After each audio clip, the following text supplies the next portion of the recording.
Part 33.2 Surah Al-Ahzab, The Confederates. Assalamu alaikum. Welcome back to Sufi Essence with Hammad Syed. Surah Al-Ahzab, The Confederates, Chapter 33, verses 6 to 10. We embark upon a continuation of our profound exploration into the legislative and historical wisdom contained within Surah Al-Ahzab, The Confederates, a colossal pillar of divine guidance revealed during the crucible of early Islamic statehood in Medina. The preceding verses established the twin imperatives of absolute piety and the rectification of social custom, specifically by dismantling the misleading practice of adoption. Our present discourse will unfold over the next 5 verses, elevating the discussion to the sublime status of the Prophet Muhammad, peace be upon him, solidifying his unique position of authority, recalling the eternal covenant binding all of Allah's messengers, and then providing an unforgettably vivid, detailed, and human account of the community's defining and most harrowing trial, the Battle of the Trench Ghazwat al-Khandak, or the Battle of the Confederates. The supreme status and eternal covenant of prophethood, Kanzul Aman, Quran, Surah Al-Ahzab, The Confederates. Chapter 33, verse 6. The Prophet has a stronger affinity to the believers than they do themselves, and his wives are their mothers. And the blood relations have a stronger claim on one another in the Book of Allah, and the believers and the emigrants in the matter of inheritance, except that you may do a kindness to your friends. This command is inscribed in the book. This magnificent and foundational verse serves as a declaration of the hierarchical, spiritual, and legal reality within the Muslim community, delineating the lines of authority, kinship, and respect with crystalline clarity. The declaration that the Prophet has a stronger affinity to the believers than they do themselves. Anabiyu al-Bl Mumina min anfusihim is not merely a statement of preference. It is an articulation of the ultimate truth of the messengership. The term al here signifies a greater right, priority, or claim over the person, possessions, and decisions of the believer than the individual holds over themselves. This singular statement mandates the total submission of the believer's will to the Prophet's, peace be upon him, guidance. Recognizing that his decisions are guided by divine revelation and are therefore perfectly aligned with the believer's true ultimate welfare, even when personal desires or perceived immediate interests might seem to contradict them. This principle establishes the Prophet, peace be upon him, as the ultimate spiritual guardian and the supreme authority on earth, acting as the very compass for the soul's journey. Following this articulation of the Prophet's, peace be upon him, paramount authority, the verse bestows an unparalleled dignity upon his household, and his wives are their mothers, wa azuthu amatum. Mom, the wives of the Prophet, peace be upon him, are thereby eternally enshrined as the mothers of the believers, Ummat al-Mu'minin. This title carries immense spiritual gravity and profound social consequences, requiring every believer, male and female, to treat them with the utmost reverence, modesty, and honor due to one's own mother, thus establishing an enduring boundary of respect and protecting their unique historical and religious station. Legally, this status immediately prohibits any believer from ever marrying them after the Prophet's, peace be upon him, passing, ensuring their dignity remains untainted by the possibility of post-prophetic matrimonial arrangements. The verse then concludes by correcting an existing legal practice related to inheritance, which reflects the community's transition from a precarious he-mobility brotherhood to a settled, stable society.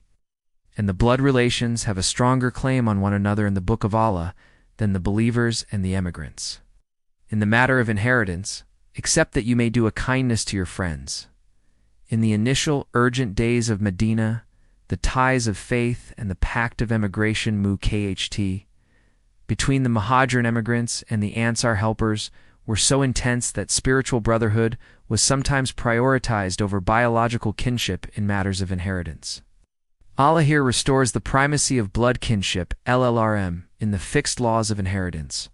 This structural adjustment is certified as being in the Book of Allah, meaning it is an immutable, divinely prescribed law, superseding temporary social customs.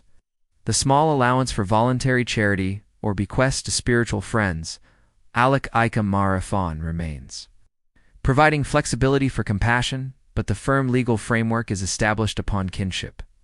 This legislative move solidifies the community's structure on clear, enduring divine principles reflecting the meticulous detail with which Allah Ar-Rahman and Ar-Rahim regulates human affairs. Khazalaman, Quran, Surah Al-Ahzab, the Confederates. Chapter 33, verse 7. And when we took a firm covenant from the prophets, and from you, and from Noah, peace be upon him, and Abraham, peace be upon him, and Moses, peace be upon him, and Jesus, son of Mary, peace be upon him. And we took a firm covenant from them. With a stunning shift in perspective, the surah now moves from the immediate social structure of Medina to the grand eternal theater of prophethood. This verse serves as a powerful reminder of the unbreakable eternal covenant MTHQ established by Allah with all his messengers across time. The Prophet Muhammad, peace be upon him, is immediately and prominently included in from you, reinforcing his status as the final, and in a spiritual sense, the central figure in this chain. He is then contextualized alongside the great messengers of resolve, Ulul el-Azam, Noah, peace be upon him, the second father of humanity, Abraham, peace be upon him, the father of prophets, Moses, peace be upon him, the bringer of the law, and Jesus, son of Mary, peace be upon him, the Spirit of Allah. The emphasis lies on the nature of this agreement. A firm covenant makthkan gaukban, a phrase used in the Quran to denote the most solemn, unbreakable agreements. This covenant required the messengers to proclaim the oneness of Allah, to transmit the revelation completely, to stand united, and to bear the immense burden of confrontation and rejection. By reminding the Prophet, peace be upon him, of this shared, formidable legacy, the verse provides unparalleled validation for his mission. It affirms that his message is neither novel nor isolated, but the ultimate and most perfectly preserved version of the singular, divine truth preached by all preceding messengers. This historical and spiritual connection is a source of immense fortitude and confidence for the Prophet, peace be upon him, and the believers, confirming that the spiritual battle they face is part of an eternal contest between truth and falsehood. The mere recitation of the names of these venerable predecessors is a profound act of spiritual solidarity, connecting the besieged community of Medina to the triumphant history of faith. Kanzalaman, Quran, Surah Al-Ahzab, the Confederates, chapter 33, verse 8, so that he may question the truthful ones about their truthfulness. And for the disbelievers he has prepared a painful torment. This consequential verse reveals the ultimate judicial and ethical purpose. Underlying the grand covenant of prophethood and the rigorous trials faced by every messenger and their followers, the immense responsibilities and pressures placed upon the prophets and their sincere disciples were ordained, so that he may question the truthful ones about their truthfulness. This, questioning Yahweh on the day of judgment, is the final, absolute verification of their sincerity and adherence to the covenant. Even the greatest of men, the messengers, must stand accountable for the trust placed in them. This sets the highest possible standard for the entire community of believers. If the prophets are questioned about their truthfulness, how much more must their followers ensure their actions are genuine, pure, and free from hypocrisy? The trials of life, such as the imminent siege of the Confederates, are nothing but the crucible designed by Allah to prove this truthfulness in this world before the final, cosmic interrogation. The verse then executes a sharp contrast, defining the eternal poles of human destiny based on their response to the divine message. And for the disbelievers, he has prepared a painful torment. This serves as a solemn and unavoidable declaration of the consequences for rejection. There is no ambiguity. The pathway of truth leads to eternal confirmation and reward, while the path of denial and hostility, exemplified by the Confederates who mobilized to extinguish the light of Islam, leads to a predetermined, grievous recompense. This stark, dualistic framework provides the powerful moral motivation necessary for the community to endure the impending terror with unshakable resolve, understanding that their suffering on earth is temporary, but their reward is eternal, provided they remain steadfast in their truthfulness. The harrowing trial, the Battle of the Confederates. The narrative now pivots from the majestic themes of prophethood and eternal covenants back to the stark, immediate and terrifying reality of the siege that defines the surah's historical backdrop. Kanzalaman, Quran, Surah Al-Ahzab, the Confederates, chapter 33, verse 9. O you who believe, remember Allah's favor upon you. When the armies came upon you, then we sent against them a wind and the armies which you could not see. And Allah is all-seeing of what you do. The address now shifts from the Prophet, peace be upon him, and the messengers, to the general body of believers, Ayab Aladna Jamanu. It's asking them to perform an active, conscious act of spiritual gratitude. Remember Allah's favor upon you. This favor is the specific, miraculous deliverance granted during the Battle of the Trench Ghazwat al-Khandaq in 5 AI. The historical context is crucial. A massive, unprecedented coalition of forces, the Confederates Al-Ahzab, comprising Meccan pagans. Jewish tribes, most prominently Banu Nada and Banu Ghatafan, and other nomadic Arab groups besieged the city of Medina. The forces were overwhelming, numbering up to 10,000 men against 3,000 Muslims, creating a moment of sheer existential dread. The verse recounts the divine intervention that snatched victory from the jaws of defeat. Then we sent against them a wind, and the armies which you could not see.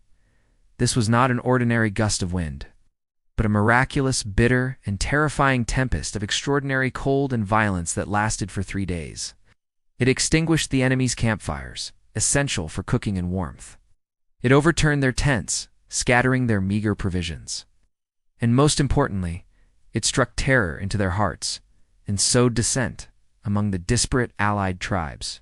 The armies which you could not see refer primarily to the angels Malba'ika that Allah sent to psychologically and spiritually reinforce the believers and demoralize the vast but fragile coalition of enemies.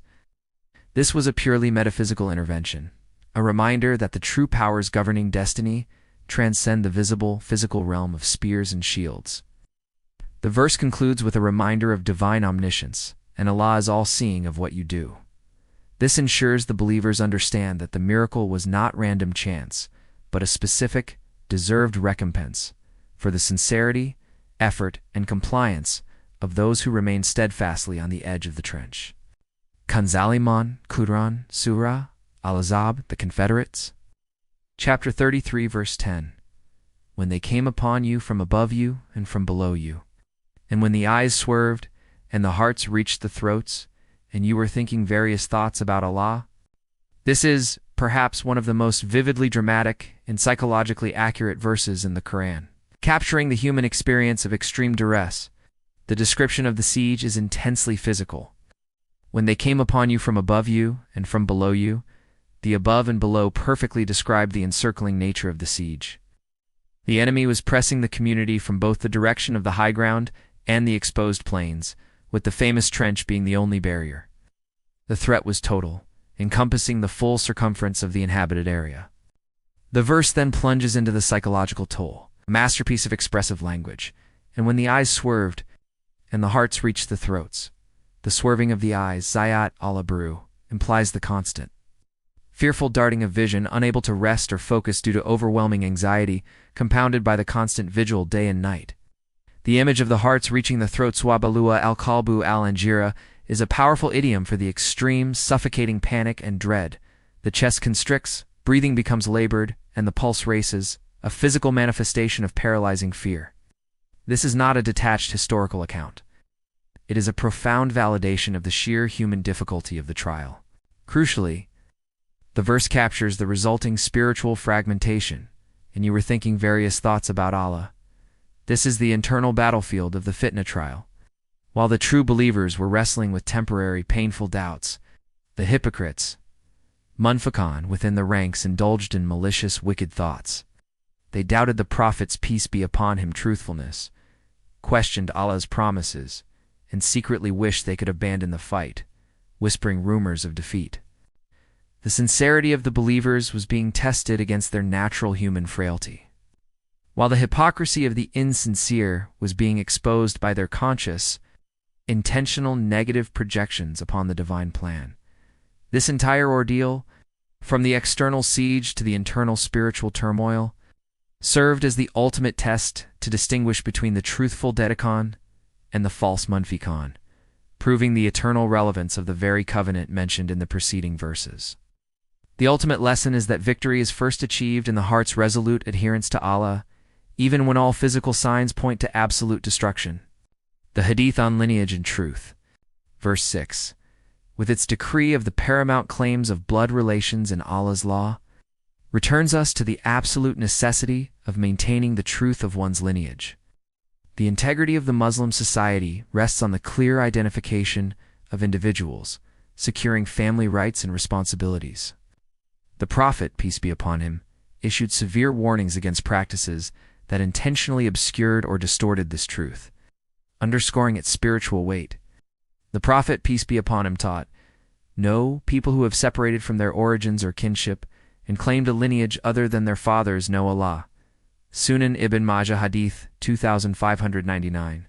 This hadith reinforces the divine command in Surah Al-Ahzab to adhere to the true lineage. The severe language that those who claim a lineage other than their fathers know Allah, Yalamna Alha, suggests that tampering with the truth of one's origin is tantamount to violating a fundamental, divine reality, leading to a spiritual distance from the Creator. By linking the preservation of family origin directly to the knowledge of Allah, the hadith elevates the legal ruling from a mere administrative detail to a profound spiritual imperative. The social clarity and moral integrity demanded by Allah's law are intrinsically linked to the community's ability to survive and thrive under immense pressure, as they did against the overwhelming forces of the Confederates. Let us now supplicate, drawing from the profound lessons of these verses, asking Allah to grant us a deeper understanding and to guide our every step. O Allah, Ar-Rahman and Ar-Rahim, grant us the spiritual affinity for your Prophet, peace be upon him, that surpasses our love for our own selves, and instill in our hearts the utmost respect for the mothers of the believers. Bind us firmly to the great covenant that you took from all your messengers, that we may stand among the truthful who pass the trials of this world. When the armies of trial come upon us from every side, and our hearts reach our throats in fear, send down your miraculous favor and the unseen armies of your assistance. Forgive us the doubts and negative thoughts that arise in moments of duress, and make us steadfast in our faith until we witness the ultimate victory of your truth. May Allah illuminate your heart and mind with the light of this divine ill. May He make your channel a beacon of guidance for all who seek spiritual clarity and truth. May your efforts be a source of immense reward, and may you be granted the highest stations of paradise. May the peace and blessings of Allah always be upon you and your loved ones. May He grant you unwavering steadfastness on the path of truth. And may your work be a testament to His magnificent names, Ar-Rahman and Ar-Rahim. Amin.